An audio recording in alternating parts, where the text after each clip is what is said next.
নমস্কার, আমি চলে এসেছি একটি নতুন গল্প নিয়ে। আজকাল আমরা নিজেদের কাজে এতটাই বিজি হয়ে পড়েছি, আমাদের এটা মনেই পড়ে না যে আমাদের আপনজনরা আমাদের অপেক্ষা করে থাকে, আমাদের সাথে একটু টাইম কাটাতে চায়। আর আমরা সে কথা মাথায় না নিয়ে শুধু কাজই করে যাই। অবশ্যই কাজ করা দরকার, সততা একাগ্রতার সাথে কাজ করা দরকার, কিন্তু তার সাথে আমাদের আমাদের আপনজনদের জন্যও কিছু টাইম বার করা উচিত। না হলে আমাদের মূল্যবান সময়গুলো ওই কাজের মধ্যেই হারিয়ে যায়। আজকের গল্প এই রিলেটেড। পুরো গল্পটা শুনলে আপনারা সবটা জানতে পারবেন। তো চলুন শুরু করা যাক আজকের আমাদের ছোট গল্প, রবীন্দ্রনাথ ঠাকুরের লেখা সম্পাদক। আমার স্ত্রী বর্তমানে প্রভা সম্বন্ধে আমার কোনো চিন্তা ছিল না। তখন প্রভা অপেক্ষা প্রভার কন্যাকে লইয়া কিছু অধিক ব্যস্ত ছিলাম। তখন কেবলই কন্যার খেলাটুকু হাসিটুকু দেখিয়া, তাহার আধো আধো কথা শুনিয়া এবং আদরটুকু লইয়াই তৃপ্ত থাকিতাম। যতক্ষণ ভালো লাগিত নাড়াচাড়া করিতাম। কান্না আরম্ভ করিলেই তার মার কোলে সমর্পণ করিয়া সত্বর অব্যাহতি লইতাম। তাহাকে যে বহু চিন্তা ও চেষ্টায় মানুষ করিয়া তুলিতে হইবে, এ কথা আমার মনে আসে নাই। অবশেষে অকালে আমার স্ত্রীর মৃত্যু হইলে একদিন মায়ের কোল হইতে খসিয়া মেয়েটি আমার কোলের কাছে আসিয়া পড়িল। তাহাকে বুকে টানিয়া লইলাম। কিন্তু মাতৃহীনা দুহিতাকে দ্বিগুণ স্নেহে পালন করা আমার কর্তব্য। এটা আমি বেশি চিন্তা করিয়াছিলাম না, পত্নীহীন পিতাকে পরম যত্নে রক্ষা করা তাহার কর্তব্য, এইটা সে বেশি অনুভব করিয়াছিল, আমি ঠিক বুঝিতে পারি না। কিন্তু 6 বছর বয়স হইতেই সে গিন্নিপণ আরম্ভ করিয়াছিল। বেশ দেখা গেল ওইটুকু মেয়ে তার বাবার একমাত্র অভিভাবক হইবার চেষ্টা করিতেছে। আমি মনে মনে হাসিয়া তাহার হস্তে আত্মসমর্পণ করিলাম। দেখিলাম যতই আমি অকর্মণ্য অসহায় হই, ততই তাহার ভালো লাগে। দেখিলাম আমি নিজে কাপড়টা ছাটাটা পরিয়া লইলে সে এমন ভাব ধারণ করে যেন তাহার অধিকারে হস্তক্ষেপ করা হইতেছে। বাবার মতো এত বড় পুতুল সে ইতিপূর্বে কখনো পায় নাই। এই জন্য বাবাকে খাওয়াইয়া পড়াইয়া বিছানায় শুয়াইয়া সে সমস্ত দিন বড় আনন্দে আছে। কেবল ধারাপাত এবং পদ্মপাঠ প্রথম ভাগ অধ্যাপনের সময় আমার কৃতিত্বকে কিঞ্চিত সচেতন করিয়া তুলিতে হয়। কিন্তু মাঝে মাঝে ভাবনা হইত, মেয়েটিকে সৎপাত্রে বিবাহ দিতে হইলে অনেক অর্থের আবশ্যক। আমার এত টাকা কোথায়? মেয়েকে তো সাধ্যমতো লেখাপড়া শিখাইতেছি, কিন্তু একটা পরিপূর্ণ মূর্খের হাতে পড়িলে তাহার কি দশা হইবে? উপার্জনে মন দেওয়া গেল। গভর্নমেন্ট অফিসে চাকরি করিবার বয়স গেছে, অন্য অফিসে প্রবেশ করিবারও ক্ষমতা নাই। অনেক ভাবিয়া বই লিখিতে লাগিলাম। বাঁশের নল ফুটা করিলে তাহাতে তেল রাখা যায় না, জল রাখা যায় না, তাহার ধারণ শক্তি মূলেই থাকে না। তাহাতে সংসারে কোনো কাজ হয় না, কিন্তু ফুঁ দিলে বিনা খরচে বাঁশি ভালো বাজে। আমি স্থির জানিতাম সংসারের কোনো কাজেই যে হতভাগ্যের বুদ্ধি খেলে না, সে নিশ্চয়ই ভালো বই লিখিবে। সেই সাহসে একখানা প্রহসন লিখিলাম। লোকে ভালো বলিল এবং রঙ্গভূমিতে অভিনয় হইয়া গেল। সহসা যশের আস্বাদ পাইয়া এমনই বিপদ হইল, প্রহসন আর কিছুতেই ছাড়িতে পারি না। সমস্ত দিন ব্যাকুল চিত্তান্বিত মুখে প্রহসন লিখিতে লাগিলাম। প্রভা আসিয়া আদর করিয়া স্নেহ সাহসে জিজ্ঞাসা করিল, বাবা নাইতে যাবে না? আমি হুঙ্কার দিয়া বলিয়া উঠিলাম, এখন যা, এখন যা, এখন বিরক্ত করিস নে। বালিকার মুখখানি বোধ করি একটি ফুৎকারে নির্বাপিত প্রদীপের মতো অন্ধকার হইয়া গিয়াছিল। কখন সে অভিমান বিস্ফারিত হৃদয় নীরবে ঘর হইতে বাহির হইয়া গেল আমি জানিতেও পারি নাই। দাসীকে তাড়াইয়া দিই, চাকরকে মারিতে যাই, ভিক্ষুক সুর করিয়া ভিক্ষা করিতে আসিলে তাকে লাঠি লইয়া তাড়া করি। পথ পার্শ্বেই আমার ঘর হওয়াতে যখন কোনো নিরীহ পান্থ জানলার বাইরে হইতে আমাকে পথ জিজ্ঞাসা করে, আমি তাহাকে জাহান্নাম নামক একটি অবস্থানে যাইতে অনুরোধ করি। হায়, কেহই বুঝিত না আমি খুব একটা মজার প্রহসন লিখিতেছি। কিন্তু যতটা মজা এবং যতটা যশ হইতেছিল সে পরিমাণে টাকা কিছুই হয় নাই। তখন টাকার কথা মনেও ছিল না। এদিকে প্রভার যোগ্য পাত্রগুলি অন্য ভদ্রলোকেদের কন্যাদায় মোচন করিবার জন্য গোকুলে বাড়িতে লাগিল। আমার তাহাতে খেয়াল ছিল না। পেটের জ্বালা না ধরিলে চৈতন্য হইত না। কিন্তু এমন সময় একটা সুযোগ জুটিয়া গেল। জাহির গ্রামের এক জমিদার একখানি কাগজ বাহির করিয়া আমাকে তাহার বেতনভোগী সম্পাদক হইবার জন্য অনুরোধ করিয়া পাঠাইয়াছেন। কাজটা স্বীকার করিলাম। দিন কতক এমনই প্রতাপের সহিত লিখিতে লাগিলাম যে পথে বাহির হইলে লোকে আমাকে অঙ্গুলি নির্দেশ করিয়া দেখাইত, এবং আপনাকে মধ্যাহ্ন তপনের মতো দুর্নিরীক্ষ বলিয়া বোধ হইত। জাহির গ্রামের পার্শ্বে আহির গ্রাম, দুই গ্রামের জমিদারে ভারী দলাদলি। পূর্বে কথায় কথায় লাঠালাঠি হইত, এখন উভয় পক্ষে ম্যাজিস্ট্রেটের নিকট মুচলেকা দেয়া লাঠি বন্ধ করিয়াছে, এবং কৃষ্ণের জীব আমাকে পূর্ববর্তী খুনি লাঠিয়ালদের স্থানে নিযুক্ত করিয়াছে। সকলেই বলিতেছে আমি পদমর্যাদা রক্ষা করিয়াছি। আমার লেখার জ্বালায় আহির গ্রাম আর মাথা তুলিতে পারে না। তাহাদের জাতি, কুল, পূর্বপুরুষের ইতিহাস সমস্ত আদ্যপান্ত মশিলিপ্ত করিয়া দিয়াছি। এই সময়টা ছিলাম ভালো, বেশ মোটাসোটা হইয়া উঠিলাম।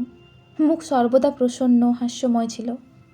আহির গ্রামের পিতৃপুরুষদের প্রতি লক্ষ্য করিয়া এক একটা মর্মান্তিক বাক্য শেল ছাড়িতাম, আর সমস্ত জাহির গ্রাম হাসিতে হাসিতে পাকা ফুটির মতো বিদীর্ণ হইয়া যাইত। বড় আনন্দে ছিলাম। অবশেষে আহির গ্রামও একখানা কাগজ বাহির করিল। সে কোনো কথা ঢাকিয়া বলিত না, এমনই উৎসাহের সহিত অবিমিশ্র প্রচলিত ভাষায় গাল পাড়িত যে ছাপার অক্ষরগুলো পর্যন্ত যেন চক্ষের সমক্ষে চিৎকার করিতে থাকিত।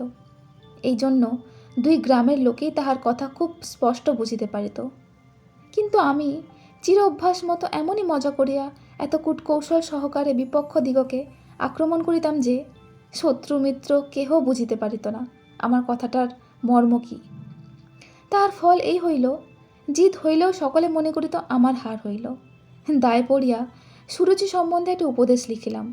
দেখিলাম ভারী ভুল করিয়াছি, কারণ যথার্থ ভালো জিনিসকে যেমন বিদ্রূপ করিবার সুবিধা, এমন উপহাস্য বিষয়ক নহে।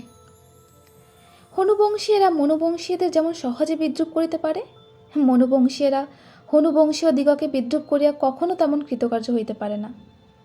সুতরাং সুরুচিকে তাহারা দেশ ছাড়া করিল। আমার প্রভু আমার প্রতি তেমন আর সমাদর করেন না। সভাস্থলেও আমার কোনো সম্মান নাই। পথে বাহির হইলে লোকে গায়ে পড়িয়া আলাপ করিতে আসে না, এমনকি আমাকে দেখিয়া কেহ কেহ হাসিতে আরম্ভ করিয়াছে।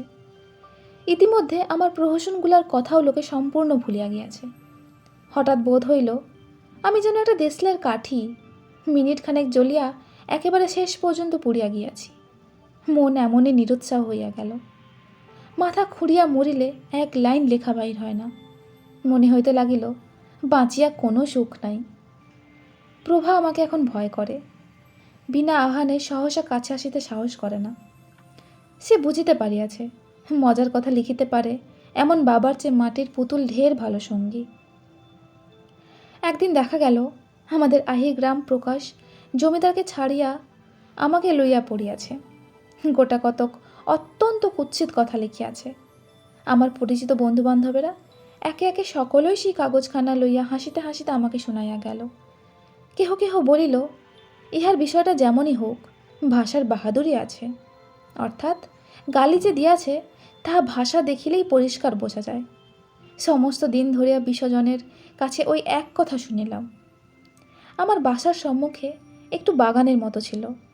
সন্ধেবেলায় নিতান্ত পীড়িত চিত্তে সেখানে একাকী বেড়াইতেছিলাম। পাখিরা নীড়ে ফিরিয়া আসিয়া যখন কলরব বন্ধ করিয়া স্বচ্ছন্দে সন্ধ্যার শান্তির মধ্যে আত্মসমর্পণ করিল, তখন বেশ বুঝিতে পারিলাম পাখিদের মধ্যে রসিক লেখকের দল নাই, এবং সুরুচি লইয়া তর্কও হয় না। মনের মধ্যে কেবলই ভাবিতেছি কি উত্তর দেওয়া যায়। ভদ্রতার একটা বিশেষ অসুবিধা এই যে সকল স্থানের লোকে তাহাকে বুঝিতে পারে না। অভদ্রতার ভাষা অপেক্ষাকৃত পরিচিত। তাই ভাবিতেছিলাম সেই রকম ভাবের একটা মুখের মতো জবাব লিখিতে হইবে। কিছুতেই হার মানিতে পারিব না। এমন সময় সেই সন্ধ্যার অন্ধকারে একটি পরিচিত ক্ষুদ্র কণ্ঠের স্বর শুনিতে পাইলাম, এবং তাহার পরেই আমার করতলে একটি কোমল উষ্ণ স্পর্শ অনুভব করিলাম। এত উদ্বেজিত অন্যমনস্ক ছিলাম যে সেই মুহূর্তে সেই স্বর ও সেই স্পর্শ জানিতে পারিলাম না। কিন্তু এক মুহূর্ত পরে সেই স্বর ধীরে ধীরে আমার কর্ণে জাগ্রত। সেই সুধাস্পর্শ আমার করতলে সঞ্জীবিত হইয়া উঠিল। বালিকা একবার আস্তে আস্তে কাছে আসিয়া মৃদুস্বরে ডাকিয়াছিল, বাবা। কোনো উত্তর না পাইয়া আমার দক্ষিণ হস্ত তুলিয়া ধরিয়া একবার আপনার কোমল কপালে বুলাইয়া আবার ধীরে ধীরে গৃহে ফিরিয়া যাইতেছে। বহুদিন প্রভা আমাকে এমন করিয়া ডাকে নাই, এবং স্বেচ্ছাক্রমে আসিয়া আমাকে এতটুকু আদর করে নাই। তাই আজ সেই স্নেহস্পর্শে আমার হৃদয় সহসা অত্যন্ত ব্যাকুল হইয়া উঠিল। কিছুক্ষণ পরে ঘরে ফিরে গিয়ে দেখিলাম প্রভা বিছানায় শুয়ে আছে। শরীর ক্লিষ্ট ছবি, নয়ন ঈষৎ নিমিলিত, দিন শেষের ঝরিয়া পড়া ফুলের মতো পড়িয়া আছে। মাথায় হাত দিয়া দেখি অত্যন্ত উষ্ণ উত্তপ্ত নিঃশ্বাস পড়িতেছে, কপালের শির দপদপ করিতেছে। বুঝিতে পারিলাম বালিকা আসন্ন রোগের তাপে কাতর হইয়া পিপাসিত হৃদয় একবার পিতার স্নেহ, পিতার আদর লইতে গিয়াছিল। পিতা তখন জাহির প্রকাশের জন্য খুব একটা কড়া জবাব কল্পনা করিতেছিল। পাশে আসিয়া বসিলাম। বালিকা কোনো কথা না বলিয়া তাহার দুই জ্বরতপ্ত করতলের মধ্যে আমার হস্ত টানিয়া লইয়া তাহার ওপর কপাল রাখিয়া চুপ করিয়া শুইয়া রইল।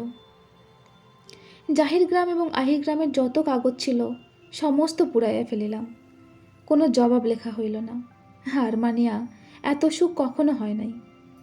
বালিকার যখন মাতা মরিয়াছিল তখন তাহাকে কোলে টানিয়া লইয়াছিলাম। আজ তাহার বিমাতার অন্ত্যেষ্টিক্রিয়া সমাপন করিয়া আবার তাহাকে বুকে তুলিয়া লইয়া ঘরে চলিয়া গেলাম। তো এখানেই শেষ হচ্ছে আমাদের আজকের গল্প সম্পাদক। গল্পটি শুনে আপনাদের কেমন মনে হলো? এটাই মনে হচ্ছে তো যে আমরা আমাদের কাজের জায়গায় এতটাই বিজি হয়ে পড়েছি যে আমাদের আপনজনেদের জন্য আমাদের কোনো টাইমই নেই। তারা আমাদের একটু সঙ্গ পাওয়ার জন্য কত অপেক্ষা করে থাকে, আর আমরা দিনের পর দিন তাদের অবহেলা করি।